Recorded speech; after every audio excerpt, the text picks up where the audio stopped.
देखिए, आप भारत की अर्थव्यवस्था को जिस तरह से प्रधानमंत्री श्री नरेंद्र मोदी जी ने बहुत एक अच्छे तरीके से स्टीयर किया है, उसके हिसाब से आज जो बड़ी अर्थव्यवस्थाएं हैं उनमें से बहुत कम अर्थव्यवस्था ऐसी है जिसकी सेंट्रल लायबिलिटीज, जिसकी बैलेंस शीट बहुत अच्छी शेप में है। भारत उसमें से एक है। तो आज प्रधानमंत्री जी ने, वित्त मंत्री जी ने एक ऐसा बजट पेश किया है जिसमें इन्वेस्टमेंट भी है, प्रोडक्टिविटी पे भी फोकस है, किसानों के लिए भी है, मजदूरों के लिए भी है, आपके युवाओं के लिए भी है, और साथ ही साथ मिडिल क्लास के लिए बहुत बड़ा तोहफा भी है। और उसके साथ रखा हुआ है फिस्कल डेफिसिट कंट्रोल में। यानी ये एक ड्रीम बजट है, एक इस तरह का बजट है जिसमें सबके लिए, सबके लिए देते हुए भी जो फिस्कल रिस्पॉन्सिबिलिटी है वो आई है। वो इसलिए संभव हो पाया क्योंकि इन 10 वर्षों में प्रधानमंत्री जी ने एक बहुत डिसिप्लिन के साथ बजट को, इकोनॉमी को, अर्थव्यवस्था को मेंटेन किया। सर, ये खास तौर पर जब मैं मिडिल क्लास की पहले बात करूंगा, जो लोगों की बचत होगी, इसका पूरे इकोनॉमी पर किस किस्म का असर पड़ने वाला है?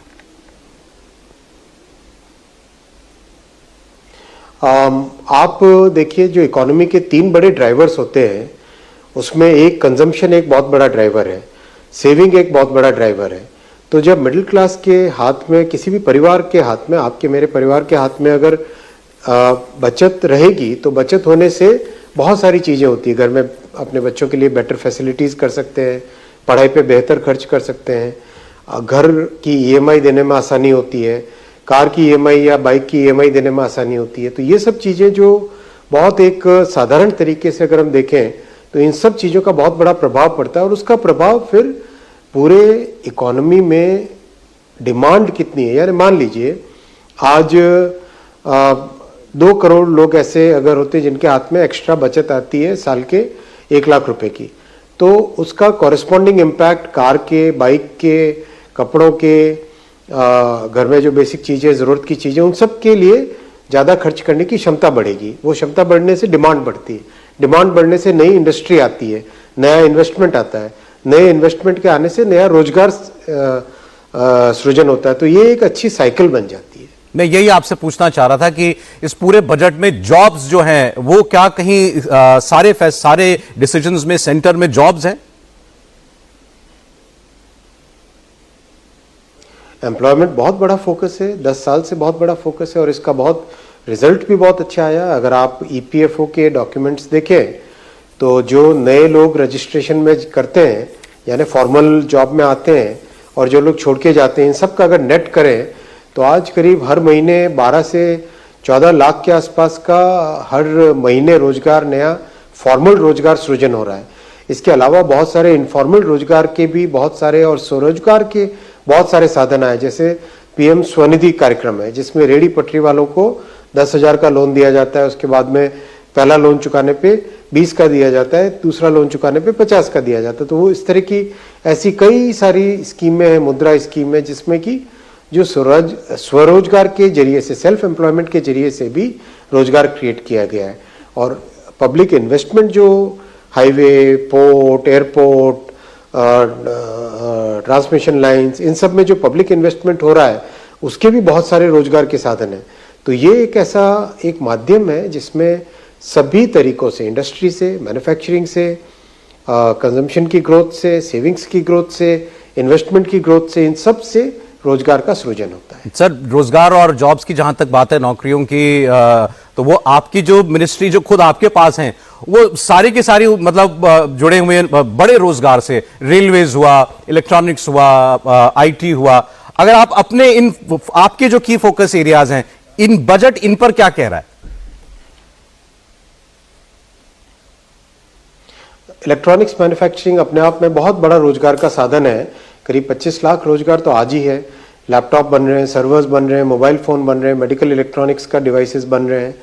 और जिस तरह के आज के बजट में रिफॉर्म्स, 3 बड़े रिफॉर्म घोषित हुए हैं, और जिस तरह से कंपोनेंट इकोसिस्टम को लाने की एक व्यवस्था बनी है, उससे आने वाले समय में ये रोजगार डबल होगा, और ये मैन्युफैक्चरिंग जो 105-110 बिलियन डॉलर है वो भी डबल हो जाएगी बहुत जल्दी। रेलवे में भी जो कैपिटल इन्वेस्टमेंट 2,52,000 करोड़ रुपए का कैपिटल इन्वेस्टमेंट है, 100 नई अमृत भारत गाड़ियां बनेगी, 50 नई नमो भारत ट्रेन्स बनेगी, 200 नई वंदे भारत ट्रेन्स बनेंगी, 1000 नए फ्लाईओवर और अंडरपास बनेंगे। इस साल एक बहुत बड़ा माइलस्टोन रेलवे अचीव करेगी, 1.6 बिलियन टन कार्गो ले जाने का माइलस्टोन अचीव करेगी। अगले साल के एंड तक 3 लाख करोड़ रुपए का रेवेन्यू का टारगेट अचीव करेगी। तो एक तरीके से, और 100% इलेक्ट्रिफिकेशन का टारगेट अचीव करेगी। तो एक तरीके से हर एक चीज में, और इसका सीधा साधा परिणाम है अभी एज वी स्पीक करीब 1 लाख के आसपास नौकरियों की वैकेंसी और उनके एग्जाम चल रहे हैं। एग्जैक्ट नंबर शायद 96,000 होगा, पर करीब करीब 1 लाख रोजगार का अभी रेलवे में चल रहा है सरकार की तरफ से नौकरी। इससे पहले 1.5 लाख लोगों को नौकरी दी गई थी 2 साल पहले। तो ये अपने आप में एक बहुत बड़ा रोजगार का साधन है, और बजट से इसको बहुत बड़ा बूस्ट मिलेगा, बहुत बड़ा लाभ होगा। सर, हम लोग बजट से पहले जो चर्चा कर रहे थे एक्सपर्ट्स और समीक्षकों के साथ, सबकी एक वरी थी, वो ये कि प्राइवेट इन्वेस्टमेंट जब तक नहीं आएगी तो हम जिस किस्म की ग्रोथ चाहते हैं भारत के लिए 8% प्लस, वो शायद मुमकिन नहीं है। ये कोशिश सरकार की पहले से भी रही है, इसको रोक क्या रहा है, और ये बजट जो है वो प्राइवेट इन्वेस्टमेंट को कैसे बूस्ट करेगा? प्राइवेट इन्वेस्टमेंट है और ज्यादा चाहिए। अगर आप देखो, अपनी इकोनॉमी आज 324 लाख करोड़ की है। 324 लाख करोड़ में 30% इन्वेस्टमेंट है। 30% करीब 90 लाख करोड़ का इन्वेस्टमेंट है। सरकार का इन्वेस्टमेंट करीब 15 लाख करोड़ है, तो बाकी का तो सारा प्राइवेट का ही है ना। तो लेकिन इतना सफिशिएंट और भी आना चाहिए, और इसके लिए रिफॉर्म्स आज बजट में बहुत बड़े अनाउंस हुए हैं। रेगुलेटरी रिफॉर्म आपने इकोनॉमिक सर्वे में भी देखा, आज बजट में भी देखा। मैन्युफैक्चरिंग का मिशन आज आपने देखा बजट में। सेक्टर बाय सेक्टर आपने एनालिसिस देखा बजट में। तो इन सब से ये जो रिफॉर्म्स होंगे, और जिस तरह से एक तरीके से एक ऐसा वातावरण क्रिएट हो जिससे कि दुनिया भर से लोग भारत में अपने मैन्युफैक्चरिंग सेक्टर को लेके आए, तो उससे रोजगार और इन्वेस्टमेंट दोनों बहुत बढ़ेंगे। जी सर, मैं एक दो आप पॉलिटिकल कमेंट्स जो हैं वो आपके साथ शेयर करना चाह रहा था। जैसे राहुल गांधी ने ये कहा कि ये बैंक्रप्सी ऑफ आइडियाज है इस सरकार की, घाव है गोली का और इलाज कर रहे हैं बैंडेड से।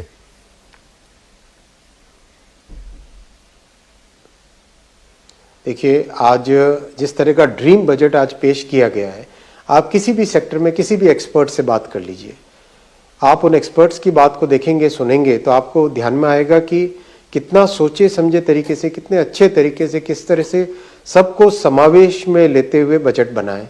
तो ऐसे में विपक्ष का स्वाभाविक है, उनके पास कुछ करने के लिए कुछ नहीं है, कहने के लिए कुछ नहीं है, तो वो इस तरह की बातें ही करेंगे। उनका एक क्रिटिसिज्म और है, वो कह रहे हैं ये पॉलिटिकल बजट है। देखिए, बिहार का नाम 4 बार लिया वित्त मंत्री ने। बजट भारत सरकार का था या बिहार सरकार का था, ये कांग्रेस के सांसद ने पूछा, मनीष तिवारी जी ने।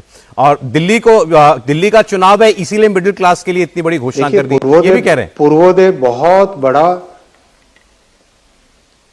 देखिए पूर्वोदय भारत में, पूर्वोदय की ग्रोथ से ही भारत की ग्रोथ है। ये बहुत बड़ा मिशन है। तो पूर्वोदय के इस मिशन में आज उड़ीसा में 73,000 करोड़ रुपीस के रेलवे के प्रोजेक्ट्स हो रहे हैं। बिहार में, वेस्ट बंगाल में, हर एक जगह, झारखंड में, छत्तीसगढ़ में, सब जगह बहुत बड़े बड़े प्रोजेक्ट्स हो रहे हैं हर एक सेक्टर के। लेकिन ऐसा नहीं कि दूसरे सेक्टर में, दूसरी स्टेट को कोई निगलेक्ट किया गया है। महाराष्ट्र में 1,70,000 करोड़ के प्रोजेक्ट्स हो रहे हैं। आपके तमिलनाडु से लेके जम्मू कश्मीर तक ले लो आप, सब हर प्रदेश में नए प्रोजेक्ट्स हो रहे हैं। हाईवे हो, रेलवे हो, पोर्ट्स हो, ट्रांसमिशन लाइन्स हो, सब प्रोजेक्ट्स हो रहे हैं। तो देखिए, ये मोदी जी का बहुत स्पष्ट है, सबका साथ सबका विकास। आप उसी भावना के साथ इसको देखिए। ये पॉलिटिकल बजट नहीं है जैसा विपक्ष कह रहा है।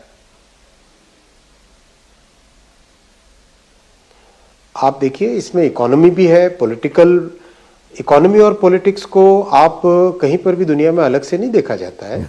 और मेरे ख्याल से विपक्ष के माननीय सांसद जी भी बहुत समझदार व्यक्ति हैं। वो भी जानते हैं कि पॉलिटिकल इकोनॉमी अपने आप में एक सब्जेक्ट होता है, और जो इकोनॉमी के डिसीजंस लिए जाते हैं उसका प्रभाव जनता पे पड़ता ही है। इसमें नया क्या है।